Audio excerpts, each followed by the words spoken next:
Hello and welcome to the Watch Kaki channel, where we bring you all the good and honest watch reviews. If you haven't done so, please subscribe to my YouTube channel because I've got new videos uploaded every week just for you. So today's video is actually quite different. I would say this is like a flash review because I have only just unboxed this watch here in front of me. This is the Zelos Horizons 43mm. Alright, so I did the unboxing video just like 5 minutes back and I've decided to do it on the spot. I've decided to do the actual full review of this watch on the spot. So here's some background information about this model here. I think it was launched sometime last month. They had about 4 color variations and I decided to order one with the forged carbon dial and carbon bezel insert here, and I think this thing just looks fantastic. Okay, I love it. This is the first time I've had a diver watch with this dial and this bezel insert. Previously I've had a watch from Willem. That one I think it's got some kind of a bezel or case size made of forged carbon, but this one here has a dial and bezel insert. I would say this one here looks just fantastic. You know, the texture, the grains here you can see on the dial, and I think every watch has a different look because of the differences in their grain and their color. So you could say that, you know, every piece is really unique. And the Horizons 43 actually started life as the Horizons 39, which is a much smaller watch, smaller, thinner, shorter watch. And this one here, I think Zelos or Elshan, they launched it, you know, to cater to buyers with bigger wrists or watch collectors who prefer their dive watches to be chunkier. So I've zoomed in a little bit as I talk about the specs of the watch. This one here has got a 43mm case size as suggested in the model name. The Horizons 43 does have a 43mm case size. Lug to lug here is actually pretty short. It's 48mm, but if you count the male end links here, it gets a little bit longer. I think it's 54, and overall thickness here is 14.4mm, measuring from the base of the case back here, which is nicely decorated here with the world map, to the top of the slightly domed sapphire crystal. So this is 14.4, and I think it doesn't look that thick due to this really slim side profile here. So they've sort of slimmed down the mid case quite a lot. Alright, so leaving quite a bit of protrusion coming out from the case back, and this sort of creates an illusion to make the watch appear to be thinner, and of course it's going to wear much better than any slab side design. So the Horizons 43 also has a major difference from the Horizons 39, namely in the movement. This one here is powered by the NH35, hence the lower price point. Horizons 43, generally they came in at around 350 to 500 plus for the meteorite dial. I think this is $399. This one comes with the carbon fiber forged carbon dial and bezel insert. And the Horizons 39, if I'm not wrong, retails for US dollars $549. Launch price was about $449 due to the Miyota movement found in that model. So other design features remain largely the same. Think of this as an enlarged or blown up version of the Horizons 39. Of course, dial variations are very different. The Horizons 39, they had, you know, all sorts of textured dials. Alright, so it's a bit like the Seiko Cocktail series. They're really nice texturing, but this one here is a mix of flat, sunburst, and this one here I've got here is the forged carbon dial. So other information not found on Zelos' website include the bezel size here is 41mm, and this one here does have a bezel of 32.5mm, so legibility here is not an issue. And I really like this crown here. It's a really nice size with really good grip. Alright, this one here is 7mm, and the height or thickness of the crown is really just nice, really suits the watch very well.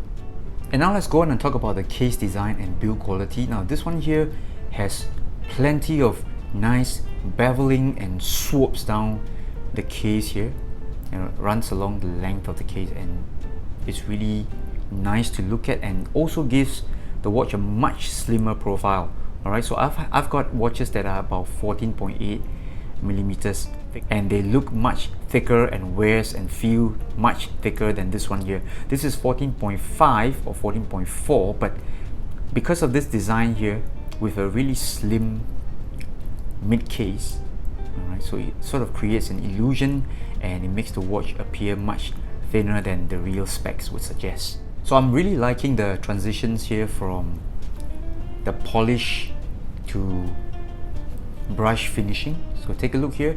The case side here, the mid case here is brushed and really nicely brushed. Then it transits into a bevel, a really broad or thick bevel, and then it comes back to brush finishing here. There's a circular brushing here on the top of the case, and the brush finish is continued throughout the length of the bracelet, again leaving the sides of the bracelet brushed as well, and it's got a really nice bevel here done in high polish. So I would say overall there's really lots of attention gone into the finishing and build of this watch. Okay, so I would say this is a higher build quality than the previous Swordfish 40mm that I unboxed last month. And of course we cannot stop talking about the forged carbon dial here. Really nice texturing going on. Okay, and just see how it plays with the light. Okay, at different angles the dial appears to be different, and at the same time it doesn't really affect the legibility or readability of the watch, so you can really tell the time easily because of these really large applied markers.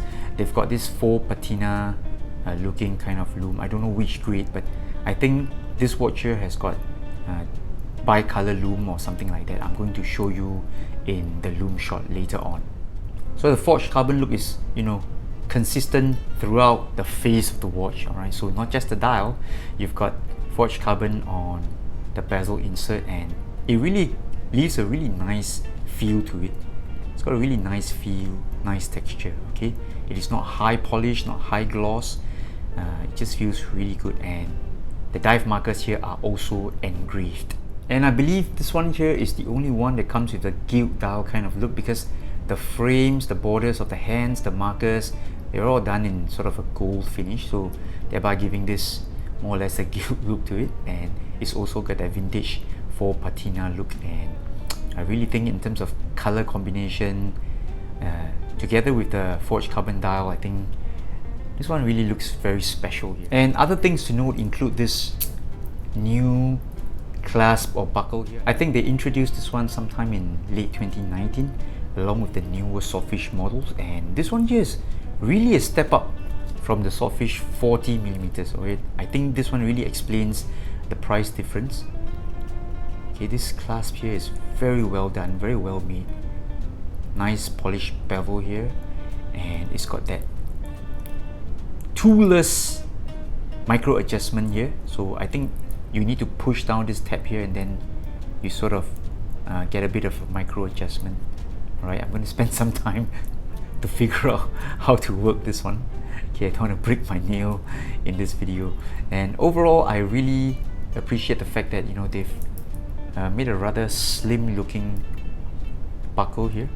Okay, so I'm going to bring in the Swordfish 40 for comparison.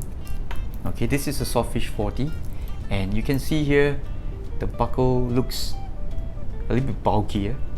Okay, the side profile, and from the front it looks a little bit bulkier as opposed to this one here, which definitely looks a little bit slimmer and more refined.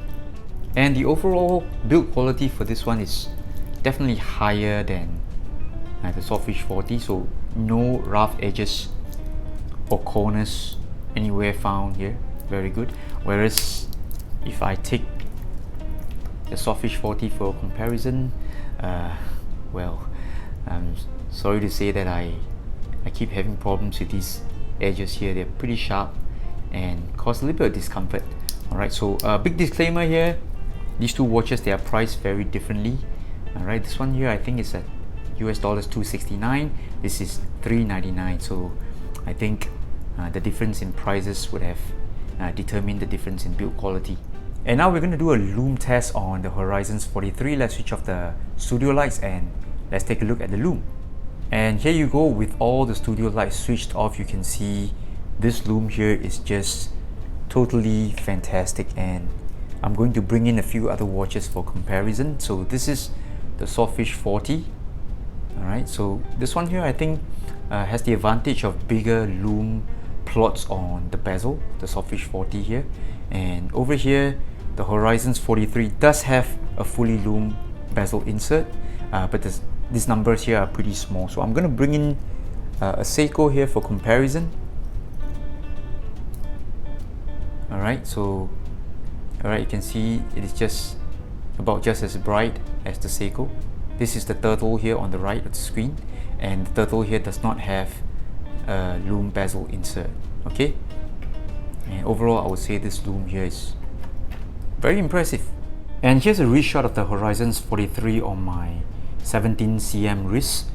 As you can see, it's a really big watch. It's pretty tall as well, and thanks to the curve here on the mid case, there isn't much of a lug gap or lug overhang, despite having that really tall and protruding case back. So again, you know, all these beveling and curves to the case sides really help very much in terms of wearability and looks. Let me just wipe off all these fingerprints first. So again, I'm going to show you the fake reshot again, so you can see that it is a big watch, but it is still quite manageable. Alright, I would say it's always due to all these curves and bevels. And now I'm going to bring in a few watches here for comparison. So first up, it's a Seiko Turtle here. I've got a 775 in the studio. This is on loan from my buddy, and I've actually fitted an aftermarket bracelet on this one. Okay, I apologize for that. I think it looks terrible, but this is just for size comparison. Just take a look here.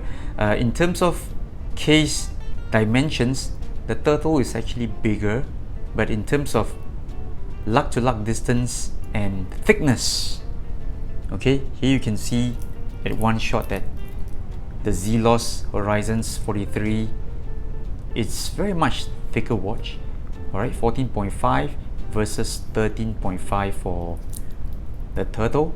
Alright, they both have all this really nice beveling or curve to the mid case, and both watches, they wear smaller than what their case size suggests. And just for comparison's sake, I've got the Swordfish 40 here compared to the Horizons 43. You don't have to be a genius to realize I very much prefer the size and fit of the Swordfish 40. It is smaller, shorter, and also thinner. Alright, the Swordfish 40 I think comes in at about 12.7, I think, total thickness, versus this one here on my left, Monster, 14.5 thick, and I think that's a bit too thick for a daily wearer. So overall, I would say Zelos, you know, you've done it again. Alright, this is what they say, a home run. Okay, for this price, USD 399, you're getting a really good build. Okay, unique, special type of, you know, dial material, bezel insert, overall good quality, good feel. Clicks are good, precise. Alright, not the most premium, I gotta tell you that, but I'll take it for this money. Nice crown, nice feel to it, and the buckle here is just really well made. Okay, and you can just take a look at what they're offering for this kind of money. This is a really good dive buckle. Okay, and even the bracelet here, I really prefer this kind of finishing. Just take a look here. They've got brush on top, brush on the sides, and over here there's a really nice high polish bevel. And you know, this overall build and style is carried through to the entire case. So overall, really great watch for the money. So there you have it. That was my really quick review of the Horizons 43 from Zelos. This is one of their latest models. I think it was sold out in like 8 minutes, or was it 40 minutes? So if you like this watch, if you like my channel, if you like George, please, alright, give us a thumbs up, like my channel, subscribe to my channel. I'll see you next week. This is the Watch Kaki. Bye bye.